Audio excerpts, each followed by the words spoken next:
नून की जा तू है बोलो महाराजा दशरथ की। देखे स्टेज का देखे स्टेज का देखे मामा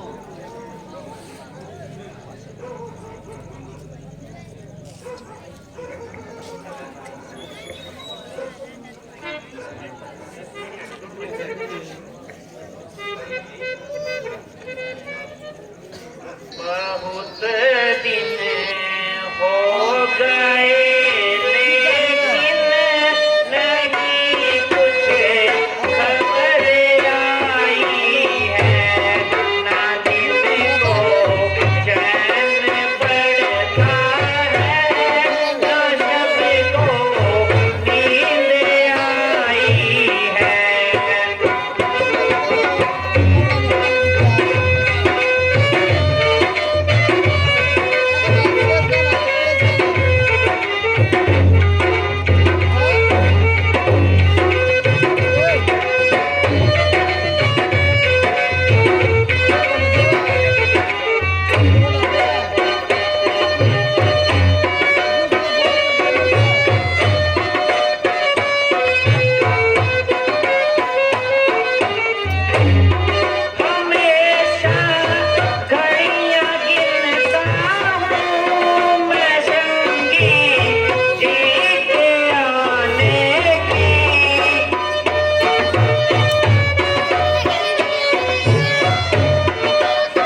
जी, मंत्री जी को गए हुए बहुत दिन हो गए, मगर अब तक लौट कर नहीं आए और ना ही कोई खबर भी भेजी। मेरे हिसाब से तो उन्हें कल आ जाना चाहिए था और आज लौटने में तो कोई संदेह ही नहीं था, मगर अब तो आज का दिन भी खाली जाता दिखाई दे रहा है। मेरी समझ में कुछ नहीं आता क्या कारण है। मालूम नहीं कि मंत्री जी को शरंगी जी मिले भी या नहीं। अगर मिले भी तो उन्होंने आना स्वीकार किया या नहीं। असल में तो मुझे खुद ही जाना चाहिए था। मैंने बड़ी गलती की और सख्त गलती की, जो इतने महत्वपूर्ण कार्य के लिए मंत्री जी को भेज दिया।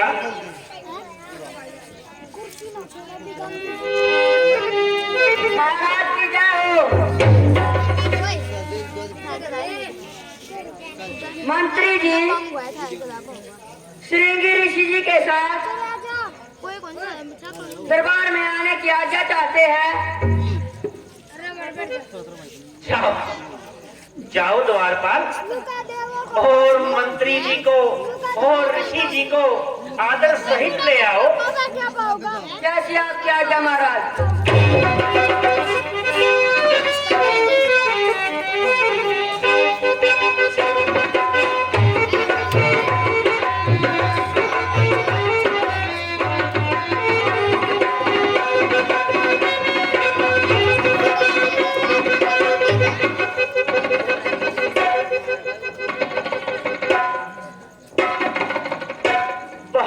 दिनों से ऋषि जी लगी हुई थी आस, दर्शन करके आपके मिटा सकल दुख त्रास।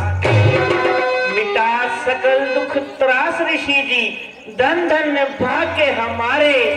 दशरथ का घर हुआ पवित्र जब से आप पधारे। दो कर जोड़ नमस्ते करता, चरणों पड़ूं तुम्हारे। हुई बहुत तकलीफ आपको, कष्ट उठाए भारे। ऋषि जी नमस्ते करता हूँ। आपने बड़ी दया की जो इस स्थान को पवित्र किया। कई दिनों से आपके दर्शनों की अभिलाषा थी और मुझको पूर्ण आशा थी कि आप मेरी प्रार्थना को मंजूर फरमाएंगे और हमेशा के लिए मशकूर फरमाएंगे। खुद हाजिर ना होने से सख्त शर्मसार हूं और माफी का तलबगार हूं। चलिए ऋषि जी, दरबार को सुशोभित कीजिए और सारे दरबारियों को दर्शन दीजिए। कुछ देर आराम करने से आपके सफर की थकान दूर होगी और आपके दर्शनों से हमारा मन प्रसन्न होगा।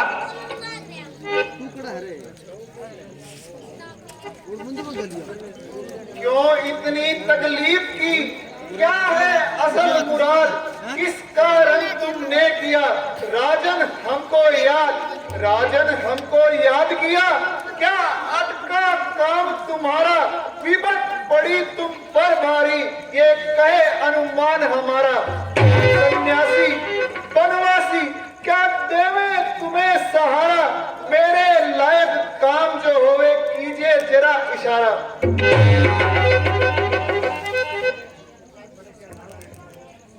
राजन प्रसन्न और आनंद रहो। कहो क्या कारण है जो आपने हमको याद किया? आप अपना असली कारण बताओ। जो बात कहनी है साफ साफ बताओ। वह क्या काम है जो हमारे बिना अधूरा है? आपके चेहरे पर बहुत उदासी छाई है और यह बात हमारे अनुभव में आई है कि आप पर कोई कड़ी भीड़ पड़ रही है, जिसको देखकर मेरी तबीयत भी जरा डर रही है। मगर खैर, मेरे सामर्थ्य में जो हुआ तो मैं पहले आपका काम करूंगा और बाद में आराम करूंगा। आप जल्दी बताइए और मेरा संदेह मिटाइए। ऋषि जी, दशरथ बहुत दुखिया और लाचार है, बल्कि जिंदगी तक से भी बेजार है। चारों तरफ से निराशा छाई है, केवल आपके दर्शनों ने कुछ उम्मीद बंधाई है। तकदीर के फेर से इस कदर सताया हूं और दुखी होकर आपकी शरण आया हूं। न जाने किस्मत क्यों पेश पड़ी है जो इस कदर सताने पर अड़ी है। यदि हो सकता है तो मेरी इमदाद कीजिए, वरना अपने हाथों से संन्यास का फरमान कीजिए। दशरथ सब कुछ छोड़ने को तैयार है, केवल आपकी आज्ञा का इंतजार है।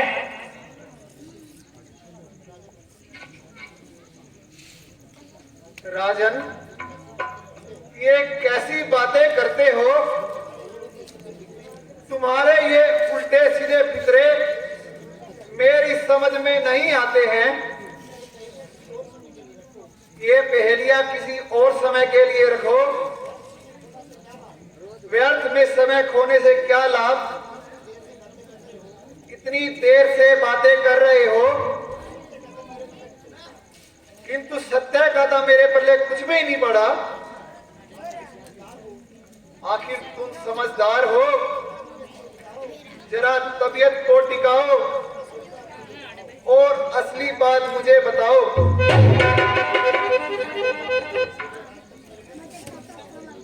ऋषि जी उमर गई सारी गुजर, आज तक घर में मेरे एक बिस्तर ना हुआ।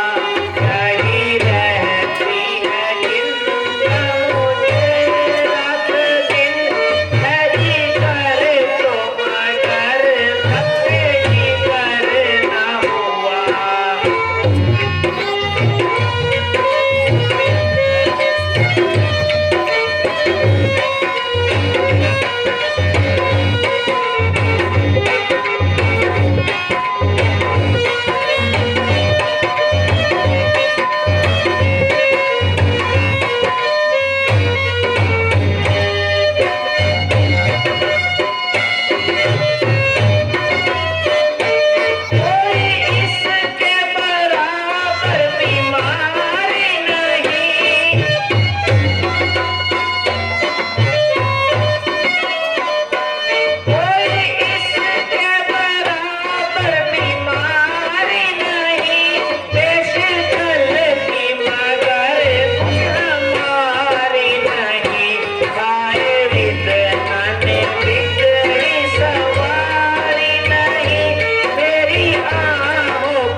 मेरी उम्र का बहुत सारा लाभदायक हिस्सा गुजर चुका है।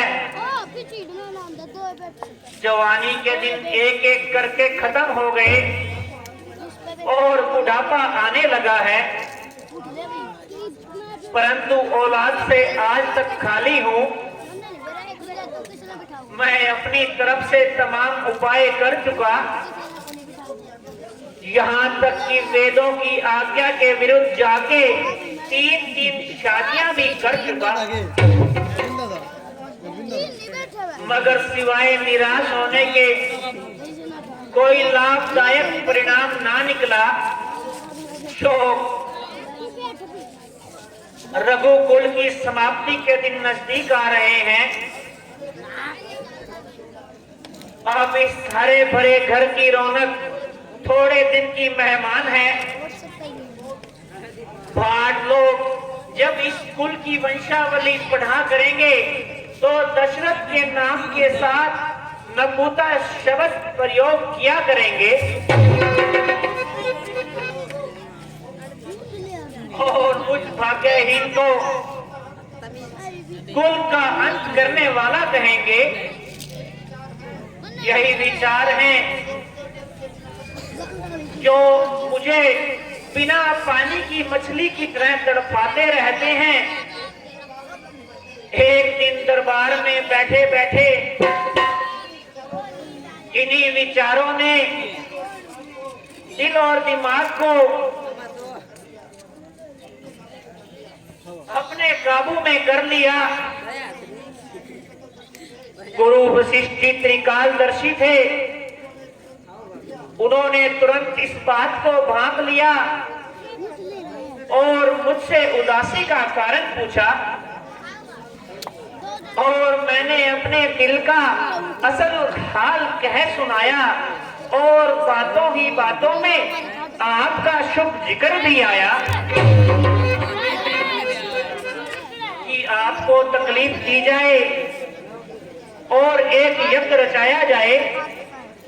मेरा सौभाग्य है कि आप पधारे हैं। कृपा करके आप पुत्रेष्टि यज्ञ करके मुझे कृतज्ञ कीजिए। मेरे गोटे में क्या था बेटा?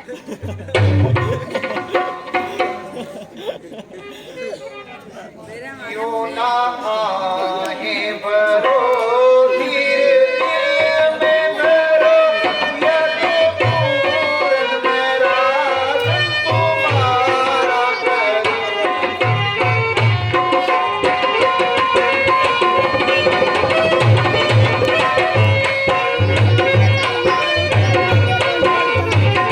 यो ना आहे भरो धीरे दिल में धरो, यदि पूरन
आपने कहा मैंने सुन लिया।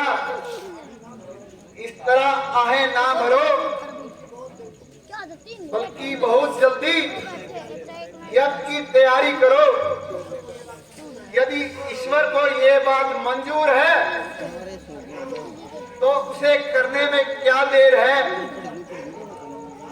मैं हर तरह से तुम्हारा मददगार हूँ और जिस तरह से आप कहो सहायता करने को तैयार हूँ। मैं अपनी ओर से सारा जोर लगाऊंगा और चिकित्सा का भी चमत्कार दिखाऊंगा। यज्ञ में हमारे जो सहायक हो मैं पूर्ण वेद पाठी और लायक हो। मैं कभी कभी उनके काम को देखता भागता रहूंगा और कोई दोष होगा तो निकालता रहूंगा। यदि इस प्रकार नियम पूर्वक काम होगा तो मुझे आशा है इसका अच्छा परिणाम होगा।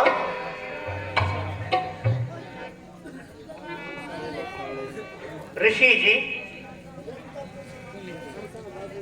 यज्ञ का सारा सामान पहले से ही तैयार था, केवल आपके आने का इंतजार था।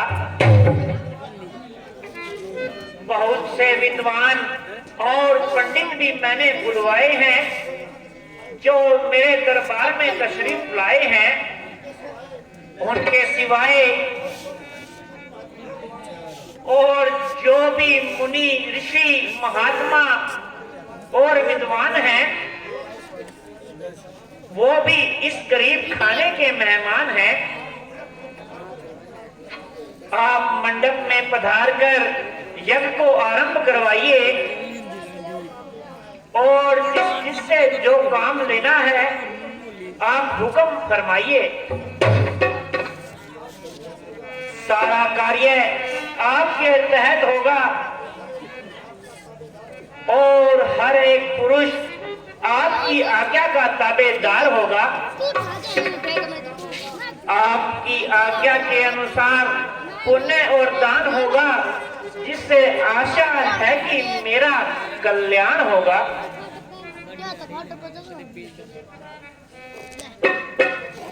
तो चलिए महाराज, यज्ञ मंडप की तरफ तशरीफ ले चलते हैं। जैसी आज्ञा ऋषि जी, चलिए।